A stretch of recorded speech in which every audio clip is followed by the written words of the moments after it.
सुखपुर नामक गांव में रत्नू नाम का एक नाई रहता था।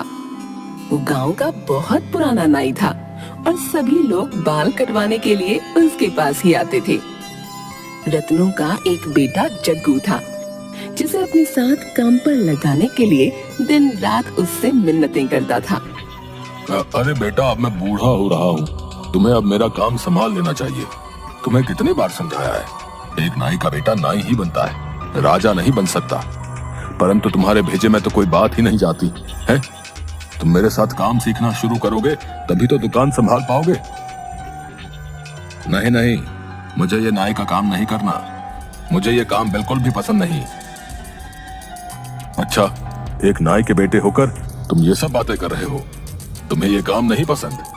तुम नाई नहीं बनोगे तो क्या राजा बनोगे? बाप बेटे में आए दिन यही खटपट चलती रहती, परंतु जग्गू किसी भी तरह से अपने बाप का काम संभालने के लिए तैयार नहीं था। वो हमेशा मन ही मन सोचता कि किस तरह वो इस काम से पीछा छुड़ाए। रोज की बहस से तंग आकर आखिर एक दिन जग्गू घर छोड़कर चला जाता है। जग्गू अपना गांव छोड़कर दूसरे गांव की तरफ चल देता है और मन ही मन सोचता है, मैं इस गांव को ही छोड़कर चला जाता हूँ। किसी दूसरे गांव में जाकर नई जिंदगी शुरू करूंगा, जहाँ मुझे कोई न जानता हो। वहाँ मैं किसी को नहीं बताऊंगा कि मैं एक नाई का बेटा हूँ। इस तरह चलते चलते जग्गू अपने गांव से काफी दूर एक अजनबी गांव में पहुंचता है। सामने उसे एक मंदिर दिखता है। जग्गू मंदिर के अंदर चला जाता है। मंदिर के पंडित जी उससे पूछते हैं, अरे बेटा, तुम क्या यहाँ नए आए हो? आज से पहले मैंने तुम्हें कभी नहीं देखा। जय पंडित जी, प्रणाम। मैं काफी दूर के एक गांव से यहाँ आया हूँ। मैं इस गांव में किसी को नहीं जानता। क्या मैं आपके मंदिर में विश्राम कर सकता हूँ? बेटा, तुम कहाँ से आए हो और तुम्हारे पिताजी क्या काम करते हैं? अपने बारे में कुछ बताओ। पंडित जी का सवाल सुनकर जग्गू सोच में पड़ जाता है कि अब क्या बोले। सच तो नहीं बता सकता था। जी पंडित जी, मेरे पिताजी रतनु नाथ शर्मा अपने गांव के जाने माने पंडित हैं और मेरा नाम जग्गू शर्मा है। अच्छा अच्छा, तो तुम पंडित परिवार से हो, परंतु घर छोड़कर यहाँ क्यों आ गए? मैं अपने घर से दूर रहकर कुछ सीखकर अपने बलबूते पर कुछ करना चाहता हूँ, परंतु अभी मेरी समझ में कुछ नहीं आ रहा कि मैं कहाँ जाऊं। देखो बेटा, पीछे ही मेरी कुटिया है। मैं वहां अकेला ही रहता हूँ और इस मंदिर की देखभाल भी मैं ही करता हूँ। तुम चाहो तो मेरे साथ रह सकते हो। तुम इस मंदिर का सारा काम संभाल लेना, जैसे कि इसकी साफ सफाई, पूजा वगैरह की तैयारी। मैं तुम्हें सब कुछ सिखा दूंगा। पंडित जी की बातें सुनकर जग्गू बहुत खुश हो जाता है और मन ही मन सोचता है, लगता है तीर निशाने पर ठीक लग गया है। इस पंडित को कोई शक नहीं हुआ और ये मुझे भी पंडित ही समझ रहा है। बस फिर क्या था, अगले ही दिन जग्गू ने अपना भेष बदलकर पंडितों जैसा कर लिया। सिर पर चोटी, धोती कुर्ता और माथे पर तिलक और गले में माला। पंडित जी के साथ मंदिर में काम करने की वजह से सभी लोग उसे पंडित ही मानने लगे और वो भी पंडित जी के साथ रहते रहते पूजा की सारी विधियां, मंत्र उच्चारण, आरतियां सब सीख गया। अब पूरा गांव उसे पंडित जग्गू शर्मा के नाम से जानने लगा और उसका जीवन मजे में कटने लगा। उसी गांव के एक सेठ पंडित दीनदयाल शर्मा गांव के सबसे अमीर व्यक्ति थे, परंतु उनकी शादी नहीं हुई थी, जिस कारण उनका इस दुनिया में कोई नहीं था। अरे पंडित जी, परसों हमारे घर में हवन और पूजा है, आपको याद है ना? पूरी तैयारी कर लीजिएगा और समय पर पधार जाइएगा। है जी जी सेठ जी, मुझे अच्छी तरह याद है। आप हर साल ये हवन और पूजा करवाते हैं और गरीबों में दान बांटते हैं। आप चिंता न करें, मैं सब तैयारी के साथ पहुंच जाऊंगा। पंडित जी जग्गू से कहते हैं, जग्गू, परसों सुबह सेठ जी के यहाँ हवन है। वो हर साल ये हवन और पूजा करवाते हैं। तुम्हें सामान की लिस्ट दे दूंगा, सारा सामान कल ही खरीद कर मंदिर में रख देना। परसों सुबह जल्दी ही हमें उनकी हवेली पर जाना है। नियमित समय पर पंडित जी और जग्गू सेठ जी की हवेली पर पहुंच जाते हैं। इतनी विशाल हवेली देखकर जग्गू हैरान रह जाता है और सोचने लगता है, इतनी बड़ी हवेली, वाह, ये तो बहुत पैसे वाले सेठ जी लग रहे हैं। लगता है खूब माल मिलेगा। पंडित जी और जग्गू सेठ के यहाँ बहुत अच्छे से पूजा और हवन संपन्न करते हैं। जग्गू को इतनी निष्ठा से पूजा और सभी कार्य करते देख सेठ जी पंडित जी से पूछते हैं, ये लड़का कौन है? पहले तो इसे कभी नहीं देखा। हाँ सेठ जी, कुछ ही दिन पहले ये मेरे पास आया है। पंडित घराने से ही है। इसके पिता भी अपने गांव के पंडित हैं। बहुत ईमानदार और मेहनती लड़का है। जग्गू को जब पता चलता है कि सेठ जी का इस दुनिया में कोई भी नहीं है, उसके दिमाग में एक तरकीब आती है। किसी भी तरह ये सेठ जी को बातों में फंसाकर इनके घर में अपनी जगह बनानी होगी। क्योंकि जग्गू काफी चालाक किस्म का लड़का था, वो सेठ जी के यहाँ आना जाना शुरू कर देता है। किसी भी बहाने से वो अक्सर सेठ जी के यहाँ आता और उनसे ऐसी मीठी मीठी बातें बनाता कि कुछ ही दिनों में सेठ जी उसे बहुत पसंद करने लगे। एक दिन पंडित दीनदयाल मंदिर में दर्शनों के लिए आते हैं, तो वापस जाते समय सीढ़ियों के पास उनकी सोने की चेन गिर जाती है।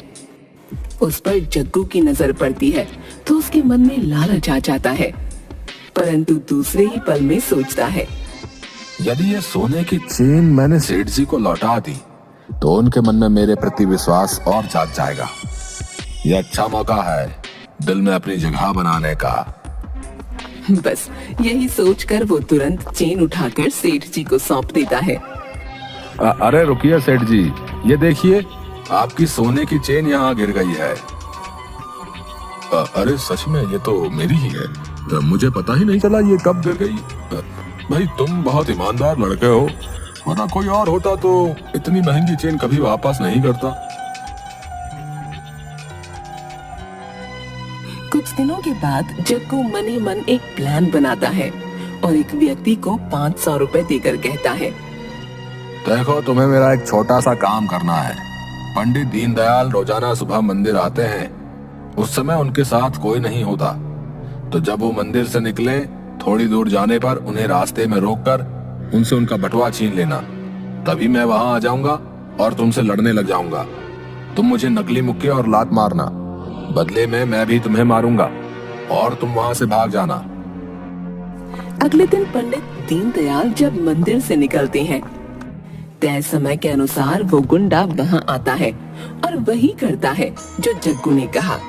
जग्गू तुरंत वहां पहुंचकर उस व्यक्ति से लड़ने लगता है और सेठ जी पर अपना प्रभाव बढ़ाने के लिए उस व्यक्ति से झूठ मूठ मार भी खाता है और सेठ जी का पर्स वापस लेकर उस आदमी को वहां से भगा देता है।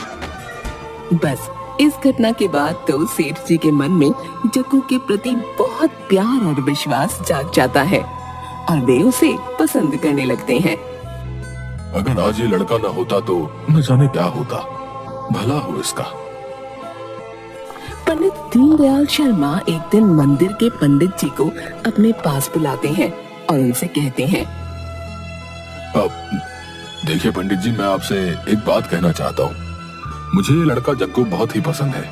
ये काफी ईमानदार और अच्छा लड़का है और फिर पंडित परिवार से भी है। मैं तो अब बूढ़ा हो रहा हूँ, मेरा कोई वारिस नहीं है। मैं सोच रहा हूँ कि क्यों ना इस जग्गू शर्मा को गोद ले लूं और इसे अपना बेटा बना लूं। ये बात सुनकर पंडित जी हैरान हो जाते हैं, परंतु खुश भी होते हैं। अरे सेठ जी, लड़का तो सच में हीरा है, हीरा। यदि आप इसे अपनी शरण में ले लें तो इसका जीवन सुधर जाएगा। पंडित जी वापस मंदिर में जाकर ये खुशखबरी जग्गू को सुनाते हैं। अरे जग्गू, तुम्हारी तो लॉटरी निकल आई। तुम्हारे लिए बहुत बड़ी खुशखबरी है। अरे ऐसा क्या हो गया पंडित जी, आप इतने खुश क्यों नजर आ रहे हैं? अरे तुम सुनोगे तो तुम भी खुश हो जाओगे। पंडित दीनदयाल शर्मा ने आज मुझे अपने घर बुलाया था और उन्होंने मुझसे कहा कि मैं जग्गू को अपना वारिस बनाना चाहता हूँ। यानी वो तुम्हें गोद लेना चाहते हैं। इतने अमीर आदमी के पुत्र बनकर तो तुम राज करोगे। तो बताओ, है ना ये खुशी की बात? ये बात सुनते ही जग्गू के मन में लड्डू फूटने लगते हैं। उसकी मनोकामना पूरी हो गई थी, परंतु वो नाटक करते हुए बोलता है, पर आपको छोड़कर मैं कैसे जाऊंगा? आप अकेले नहीं हो जाएंगे। अरे मेरी चिंता मत करो, अपने भविष्य के बारे में सोचो। फिर तुम कौन सा दूर जा रहे हो? इसी गांव में तो हो। हम लोग रोजाना ही मिलते रहेंगे। बस अब तुम सेठ जी की हवेली में जाने की तैयारी करो। जग्गू की खुशी का ठिकाना नहीं था। वो मन ही मन सोच रहा था कि तीर इतना जल्दी सीधा निशाने पर लग जाएगा, ऐसा तो उसने सोचा ही नहीं था। वो सोचता है, मेरे पिताजी तो मुझे बहुत ताने मारते थे कि नाई नहीं बनोगे तो क्या राजा बनोगे। अब कोई उन्हें जाकर बताए कि मैं तो सचमुच राजा बनने वाला हूँ। आखिर मेरा सपना जो पूरा होने जा रहा है। बस कुछ ही दिनों में पंडित दीनदयाल शर्मा जग्गू शर्मा को अपने घर पर अपना पुत्र बनाकर रख लेते हैं और धीरे धीरे उसे अपने कारोबार के बारे में समझाने लगते हैं। जग्गू तो खुशी के मारे फूला नहीं समाता। उसने इतना पैसा और ऐसा ऐशो आराम तो कभी सपने में भी नहीं देखा था। वो खूब ठाट से रहने और खाने पीने लगता है और नौकरों पर हुक्म चलाने लगता है।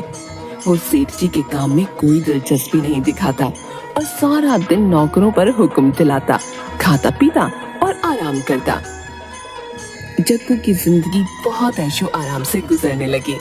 वो सचमुच में भूल जाता है कि वो असल में है कौन। सेठ जी जग्गू से कहते हैं, जग्गू बेटा, आज दूर गांव से 3-4 व्यापारी आ रहे हैं। वो हमसे कुछ जमीन खरीदना चाहते हैं। जब वो लोग आए तो तुम भी मेरे साथ बैठना, ताकि तुम काम की सभी बारीकियों को समझ सको। आगे तो तुम्हें ये सब संभालना ही है। जी, जैसी आपकी आज्ञा। वो लोग हवेली में आते हैं। सेठ जी जग्गू को भी बुला लेते हैं। अब मैं आप लोगों का परिचय अपने पुत्र से करवाना चाहता हूँ। ये है मेरा पुत्र जग्गू। सेठ जी जग्गू को उन लोगों से मिलवाते हैं। उनमें से एक व्यक्ति जैसे ही जग्गू को देखता है वो चौंक उठता है। वो व्यक्ति जग्गू को काफी देर तक घूरता रहता है और सेठ जी से पूछता है, ये आपका पुत्र कैसे हो सकता है? हमने तो सुना था आपकी कोई संतान नहीं।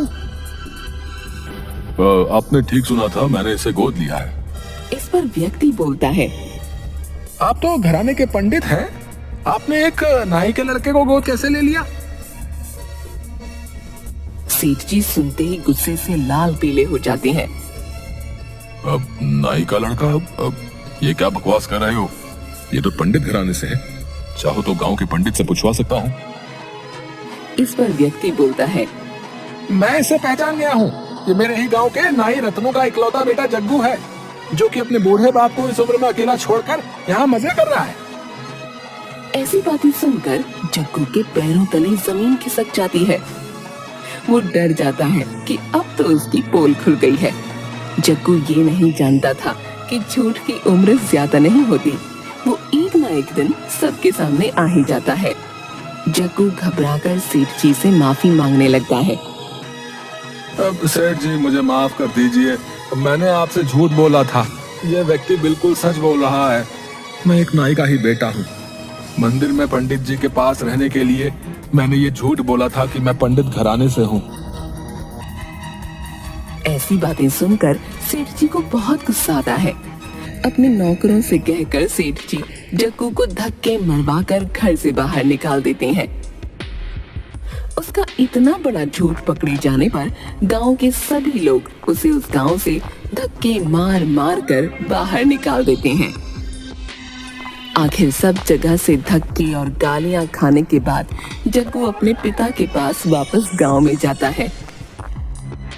जग्गू को देखकर उसके पिता उसे गले लगा लेते हैं। जग्गू उनसे माफी मांगता है। पिताजी, मुझे माफ कर दीजिए। मैंने अपनी हैसियत को भूलकर बहुत ऊंचे ऊंचे ख्वाब देख लिए, और सबसे बड़ी बात यह कि मैंने उन्हें पूरा करने के लिए गलत रास्ता अपनाया। लोगों से अपने बारे में झूठ बोला और आपको इस उम्र में अकेला छोड़कर चला गया। पिताजी, इन्हीं सब बातों की मुझे सजा मिली है। आइंदा से मैं ऐसी कोई गलती नहीं करूंगा। मैं समझ गया हूं कि कोई भी काम छोटा या बड़ा नहीं होता। हमें अपनी सच्चाई को अपनाकर पूरी ईमानदारी से अपना काम करना चाहिए, ना कि झूठ व मक्कारी से जिंदगी जीने के बारे में सोचना चाहिए।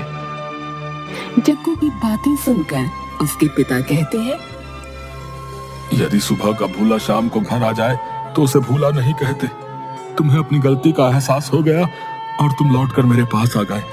बस मैं तो इसी में बहुत खुश हूँ। तुम्हें जिंदगी ने बहुत अच्छी सीख दे दी है। अब आइंदा तुम कभी भी अपने जीवन में रास्ता नहीं भटकोगे।